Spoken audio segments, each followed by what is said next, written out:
Hello, everyone. Welcome back to Black Book Stacks. This is Hoshonda Sanders, your host. I wanted to post a brief update as we get into the end of the year, which I'm really excited about, thinking about and sharing with you my favorite books of the year. But before I get into that, I am going to start with my some of my recent favorites. I'll start with Legacy: A Black Physician Reckons with Racism in Medicine. I don't know if you can see it. There you go. By Uche Blackstock, Dr. Uche Blackstock. I love this book for a lot of reasons. So, if you are not subscribed to my Substack, I have a Substack of the same name, and I wrote a longer review of it there. But Legacy is special to me for a lot of reasons. I completely inhaled it. I think it took me a couple weeks to finish, which is unusual these days because I've been pretty busy. But essentially, Dr. Blackstock is one of three women in her family who pursued medicine or a medical career as a doctor, starting with her mother and followed by her twin sister. And they all went to Harvard Medical School. And I'm personally interested in health equity from the perspective of someone who grew up with a mom who had mental health issues. We grew up in poverty in the Bronx and other parts of New York City. And whenever I had problems that required care, I essentially had to rely on charity, or like NYU Dental Clinic when I had a lot of dental issues as a child, or really just like aspirin, right? So thankfully, I wasn't really the kind of kid that had, a lot of falls or anything broken. We just literally couldn't afford to see a primary care physician. I didn't really have one of those until I started working full time, and then I had health insurance, and I was like, oh, there's like a primary person that you go to, and like you check on things before you get sick. Right? Like preventative care was this luxury that I just didn't even know was a thing. And then the experiences that I had or have had as a patient over time have improved as I've learned more about how to advocate for myself as a patient, as a person, as a Black woman in the world.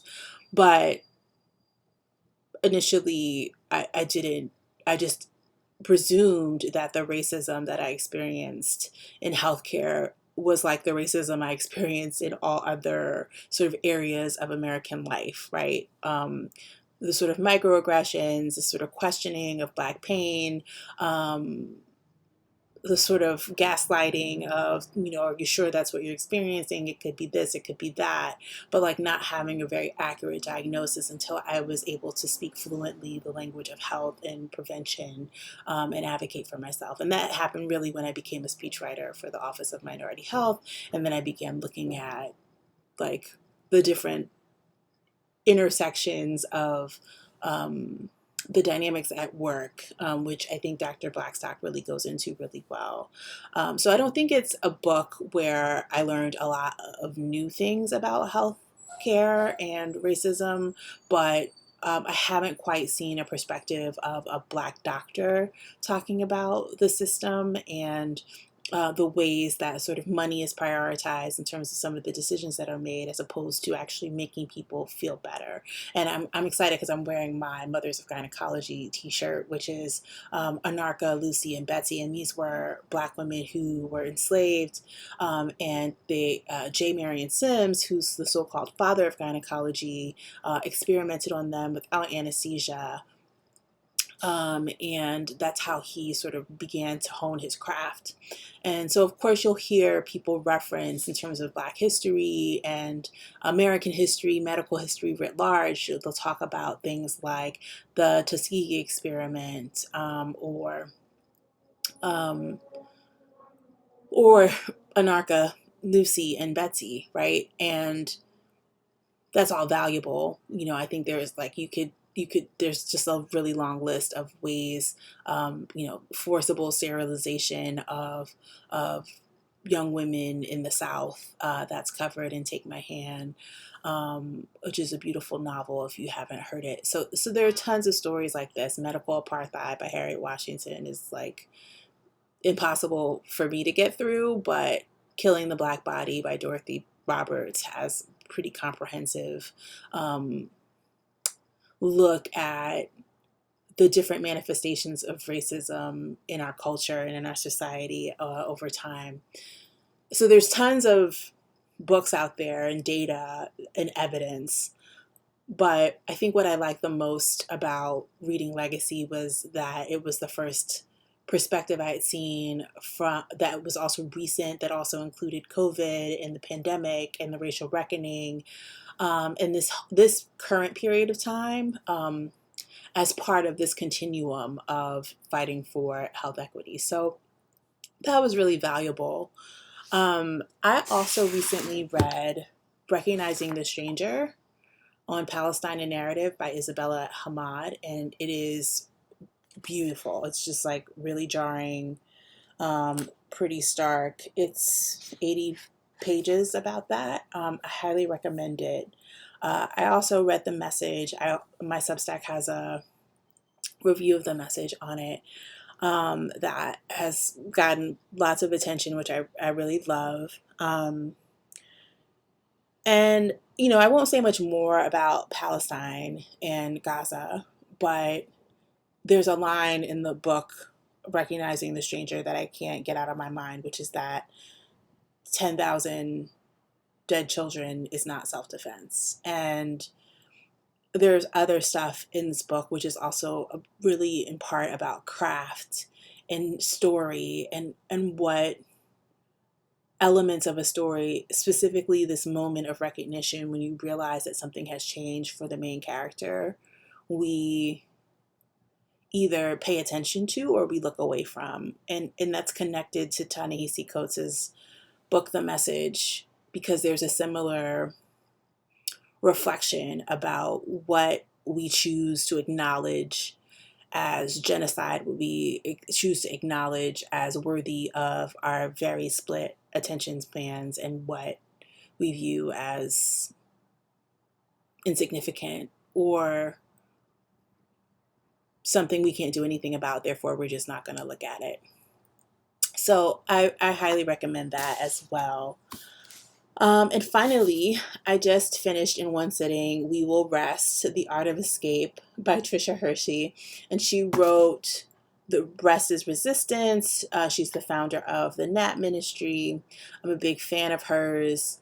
I read this book in one sitting very shortly after the election, and I needed to rest. I needed to just like take a time out, and it was really, really valuable for that. Just really energizing, really beautiful, like artwork, and you know, sort of short pages. I'm trying to find some of the pretty stuff inside, but you know, here's like Wonder Woman ain't coming to save us, the kind of thing, and it's just really beautifully designed, and it's stuff that you know, but it's helpful to have it reinforced, I think, and yeah, I love this art of escaping through rest and reminding ourselves that we do not have to endlessly work ourselves into the ground in order to be valuable. And in fact, the opposite is true, that when we take time to rest, there's all kinds of beauty and resistance in that. So I think that's a great place to stop for now. Thank you so much for tuning in, for spending a little bit of time with me. I have some other books that I've been reading, but I don't think they're worthy of your time. Quite honestly, I will say I was pretty disappointed in Hip Hop is History by Questlove, who's one of my favorite creators and writers and thinkers, only because it was kind of a ramble. I know he wrote it with someone else. I don't know whose fault the rambling is in Hip Hop is History. And there are almost no women on his encyclopedic list toward the end of women that he listens to. Like, no women in hip hop. Like, not Lauryn Hill, not, do we want to include Erica? We could. Not Rhapsody, not Eve. I think I saw one, and I was looking at this list on my iPad, and I was like going through, and I was like, all right, Shonda, don't jump to conclusions.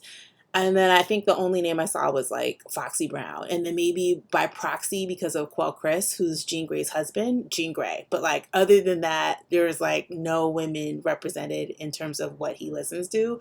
And I was like, yeah, bruh, like that's not going to fly. And even if you want to expand that to including non-binary people, it's like the internet is not in there. Sid is not in there. Like, what are you even talking about? So anyway, I was a little frustrated with hip hop as history, frankly, but um, as is always the case, there are some gems and some cool lines and some really interesting pieces of history and music knowledge in there that are worth checking out. But be forewarned that if you are looking for something that is comprehensive that also includes women, this is not necessarily the best account that is relatively inclusive. So until next time, I wish you happy reading, happy Thanksgiving if you celebrate, and I will be back here soon.